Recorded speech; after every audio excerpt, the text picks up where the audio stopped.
The horror that unfolded inside that house at 816 Wayward Court has, 20 years later, risen from the grave to wholly consume my DMs. Since starting the show, my inbox has become stuffed with listener questions and theories about what really happened that day.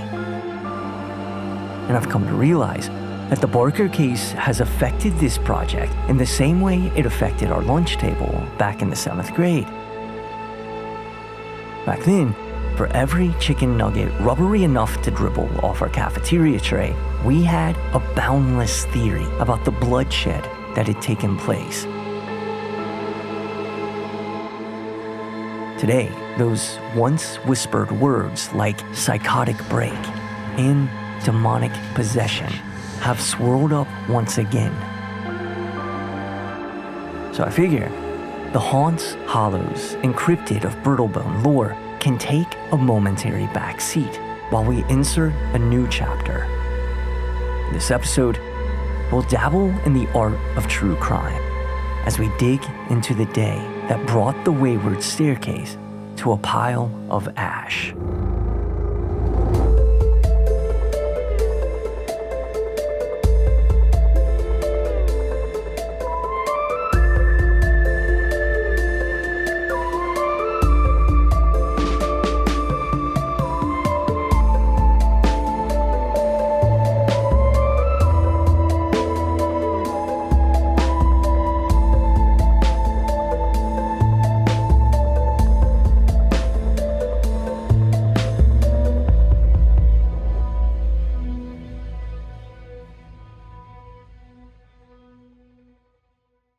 With this show dedicated to the things left in the dark in Brittlebone, the natural first step in covering the Barker family is to creak open the cabinet of a 20-year-old open and shut case, dust off the paper trail, and pull into the light the official course of events as outlined by the investigation. After all, the only witness accounts of the scene that was discovered inside the house at 816 are filtered through this investigation's report. All right, let's see if we have any treats today. And this looks like it doesn't fit quite all the way in the mailbox, which is fantastic news for us. I have in my hands now a envelope to Chance Sinclair from the Brittlebone City Police Department. Inspired entirely by you, the listeners, I've done the due diligence to reach out and actually get a hold of this report, or at least an amended copy of it, made available to me after a call to the Brittlebone Police Department and speaking with a Janine. Thank you, Janine. So here's the thing about the Barker case. If you search for it online, the only thing you're able to find are sparse newspaper clippings with information that we've already covered on this show. I've only been able to track down 2 news articles in old databases, and I can't track down a single televised news report. Quite honestly, all searches for news coverage on this crime are completely smothered by coverage of another notable news event that dominated headlines and occurred only a few weeks before our case, on September 11th of 2001. So, what I believe I've discovered then is that with this official report in my hand, here, now, on this show, we will be covering information about the Barker case that has never been publicly released. So without further ado or discussion of mystical stairways, and with a quick reminder that I am not a professional journalist. I am a podcaster that is making a show that features lo-fi beats and a theremin. Let's dig in to the official account of the darkest day of one secluded little cul-de-sac in Brittlebone, Ohio.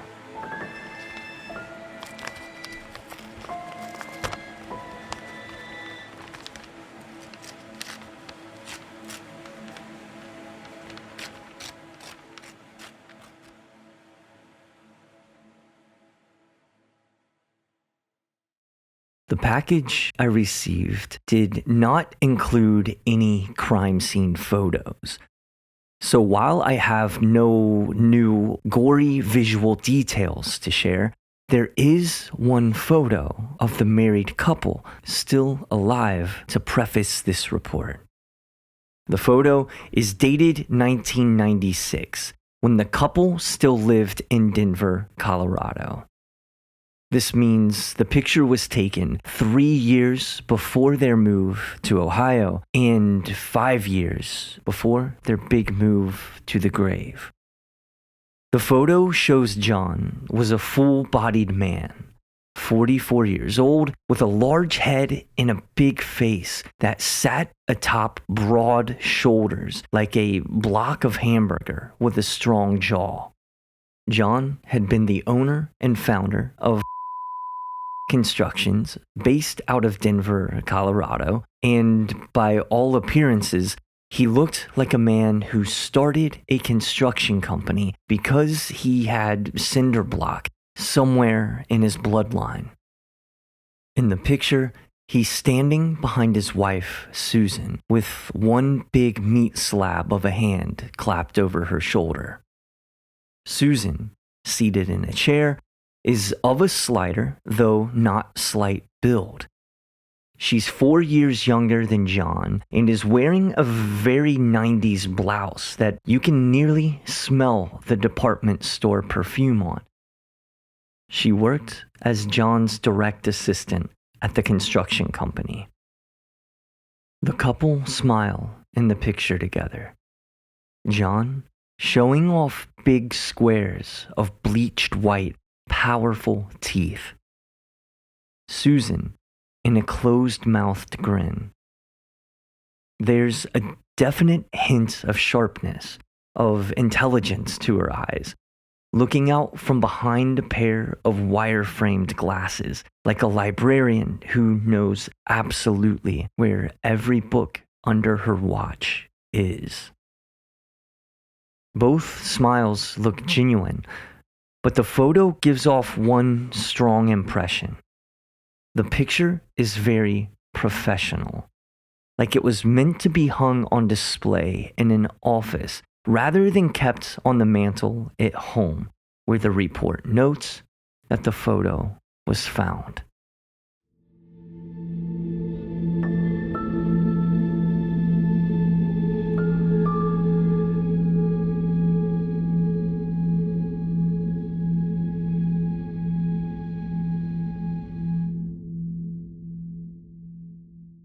According to investigators, John and Susan both continued in their roles working with construction remotely from their new home after moving from Denver to Brittlebone in 1999.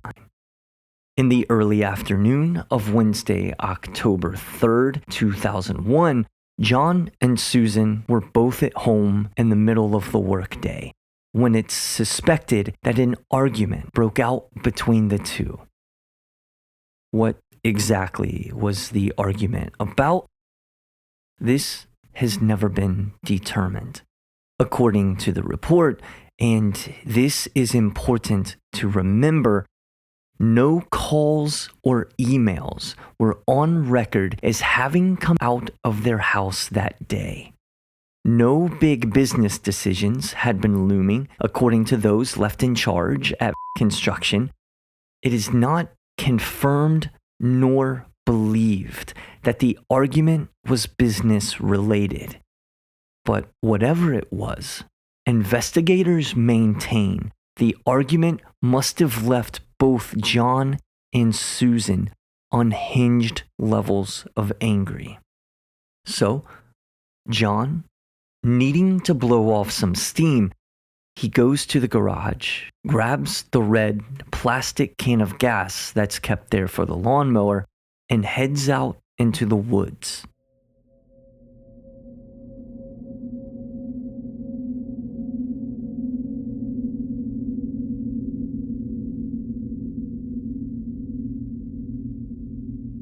Once out in the woods, surrounded by trees, the report says, word for word, that John uses the gasoline from the lawnmower's gas can to douse refuse in fuel, and uses a box of matches to set the refuse aflame. What this means is, officially speaking, the staircase is not mentioned by name in the report. Only the word refuse is used to describe it, and the word refuse brings forth imagery of a giant pile of garbage, which, to be quite honest, doesn't stray too far from the truth. This factor could explain why the staircase detail went missing from any news coverage that covered the Barker story from an official angle using police statements and reports. And it could seem weird that the report doesn't specifically say that it was a staircase that had been set on fire, but it reads like a professional decision by the investigators to call it refuse instead of a creepy old staircase in the woods. Realistically, the investigators would have no reason to believe the stairs had been anything other than old, abandoned junk. Investigators in 2001 certainly weren't going to know that 20 years later, stories of unexplainable staircases sitting around in forests for no reason would become a semi-viral internet phenomenon, weirding people out across paranormal message boards. But still, I'd like to point out one quick thing in this reading. Even if this staircase had been named in the report, the stairs themselves still might not be the strangest thing offered up by this narrative that the investigation has put together.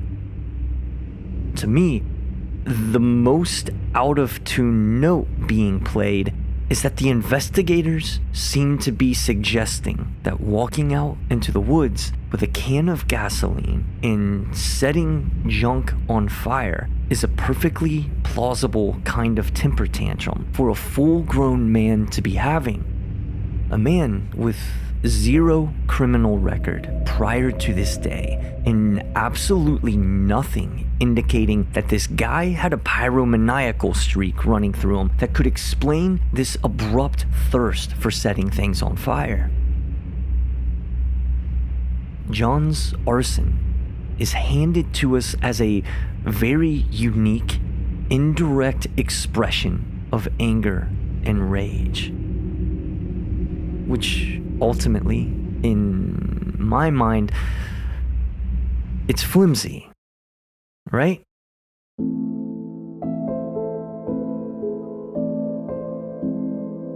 It's not a remotely satisfying answer.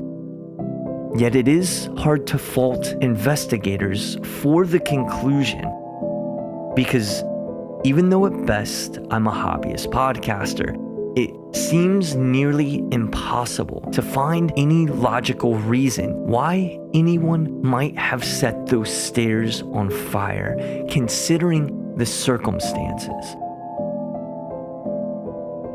The note is out of tune because the song arrangement is pure discord. But it happened for some reason. And after it happened, the report says that John returned home from the woods to the house at 8:16. And here, the report says, it's in this stretch of time that our anonymous phone call takes place, and a whole new mystery opens wide.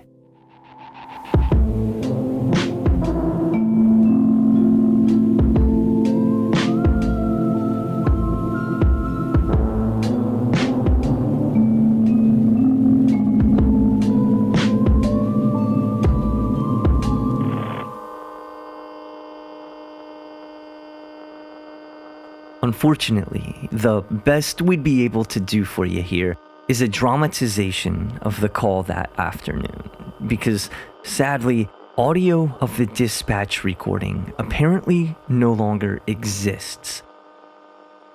Because of an Ohio law passed in 2000, 1 year before our true crime, transcripts of 911 calls were made publicly available, but not the audio itself. So you could read the dialogue of a phone call, but you could not listen to it unless it was voted on and passed by a local council to release the audio, which was relatively common, and that is typically how you would hear dispatch calls from Ohio during this time. But in the open and shut case of the Barker family murders, it never even reached a vote.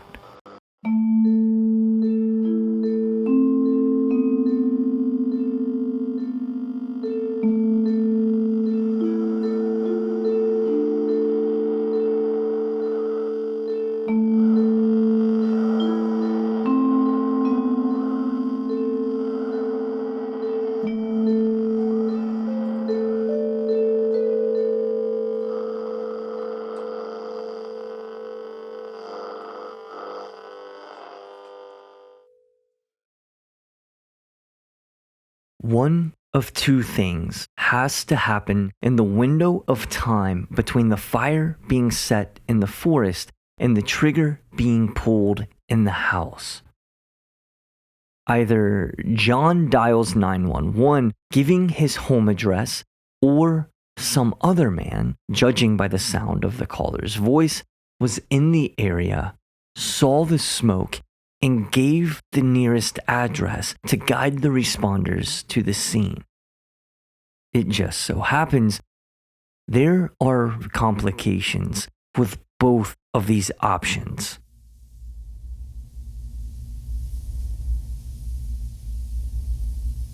For the mystery man caller theory, in order for someone to have seen the smoke and know the address of the nearest house, this guy would almost certainly have needed to have been in the cul-de-sac, especially considering how isolated Wayward Court is. But, as we know, according to police, I was the only other person in Wayward Court at the time. And I certainly didn't call the police. And even if I had, I am 1000% positive my barely pubescent voice in the 7th grade would not have passed for anything a dispatch would have described as a man's voice. If, by some chance, a passerby had been jogging or biking along on the Riverside bike trail and noticed the pillar of smoke rising from the forest through the thick canopy of trees, they would have had to have been jogging along with a cell phone on hand, not a given in 2001 like it would be today, and they would have needed to have known that somewhere on the other side of that forest, the closest civilization to the smoke would have been the houses of Wayward Court. And that person would have had to have known the exact address of one of those 7 houses, and they would have had to have randomly selected the one house in the cul-de-sac that had a couple fresh corpses inside.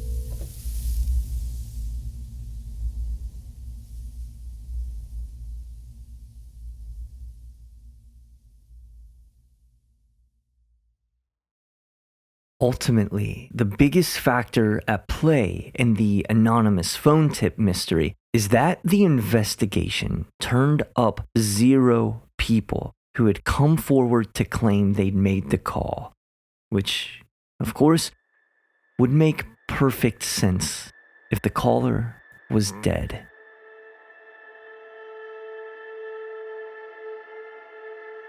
By nearly all accounts, John Barker should be the perfect fit as the caller. Even the coroner's estimated time of death allows for him to have made that phone call before he bit the bullet, pun half intended. Perhaps John realized he'd made a mistake, leaving a giant fire untended in the woods, and dialed 911. Maybe he had an idea of what dark events the immediate future held for him, and the call was placed in hopes that emergency units would arrive at the house before death did. But here, again, there's a big problem.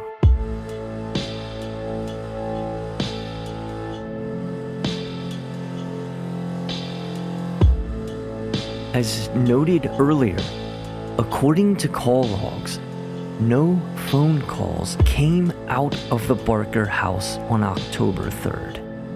Not for business, not for pleasure, and not for self-reporting the ignition of a therapeutic bonfire.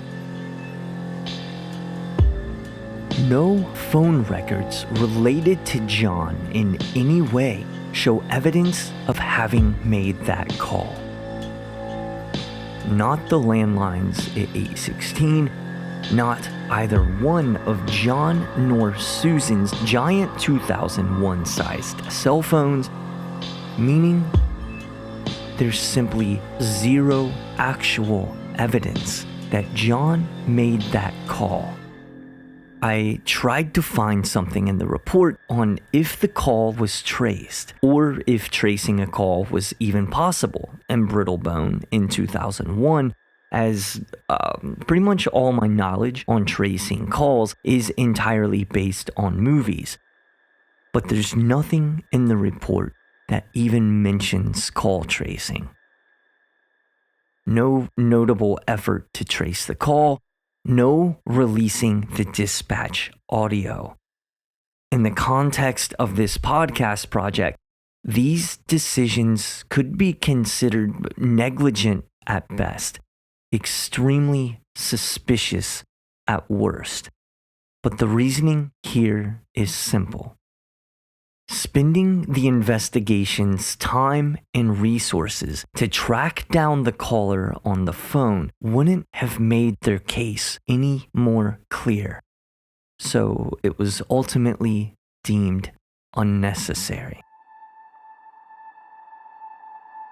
There were 2 crimes on the table: an arson and a murder-suicide. Investigators believed they had all the evidence and perpetrators that they needed to close the case forever. And so, the Barkers of Brittlebone become a perfect example of what can be so frustrating about the way that things can happen in a place so full of belief. Because once people believe they know the answer, they oftentimes quit looking for the truth.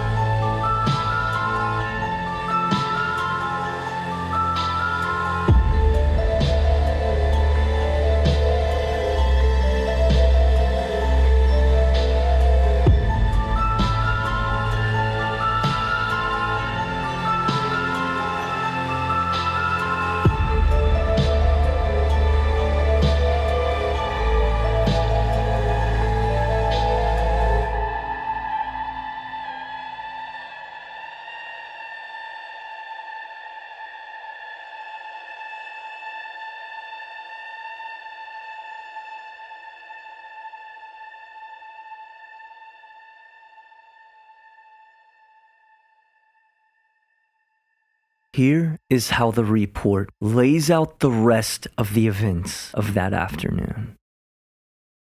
John arrives back home from his venture through nature.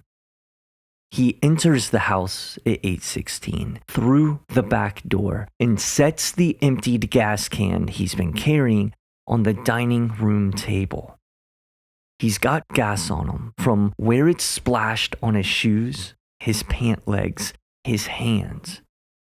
He's not soaked, but it suggests his method of dousing the staircase was either vigorous or haphazard or both. John goes and sits on the living room sofa. It's possible Susan already has the gun in her hand.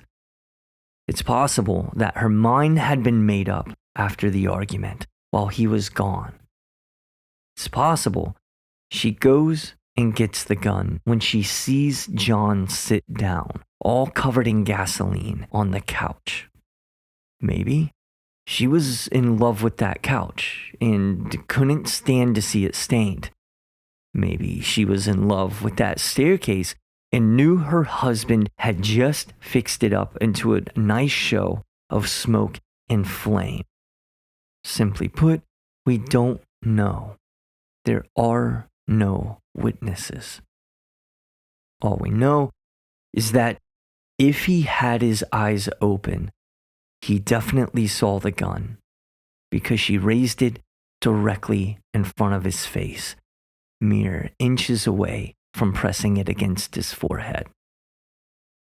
No sign of struggle, no evidence that he tried to get away. Investigators offer plausible explanation. John didn't believe that Susan would actually shoot him. But she did. I heard it. Wasn't my Pop-Tart. And after she shot him, Susan walked up the stairs of their home, and on the landing, only a couple feet outside the doorway of their second-floor master bedroom, she put the gun to the side of her head and pulled the trigger. The couple was dead in less than a minute. And nobody, not their friends, not their family, not investigators, not true crime fanatics, and certainly not me, know why.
Brittlebone, Ohio is written and produced by me, Chance Sinclair. And I discovered when writing this episode that there's more to this story. There's more in the investigation's report, more in the research I did into this crime, and of course, more listener theories that I love are running a little bit amok. And so I've decided this was part 1 of 3 of the Barkers of Brittlebone Trilogy, a new chapter of town lore that we'll cover before we get to the other long-established pillars of Brittlebone strangeness. This, part 1, was the official account of events of October 3rd, 2001, according to the investigation. Next episode, we go beyond that one day as we take a deeper look into one monumental detail from the police report that I didn't cover here, because it deserves its own much deeper dive. And that thing is, why? If you're enjoying the show, please like, subscribe, share if you want to, and keep reaching out on the socials at BrittleBonePod across social media platforms. Email at brittlebonepod@gmail.com. Visit our website at brittlebonepod.com. Above all else, as always, thank you for listening.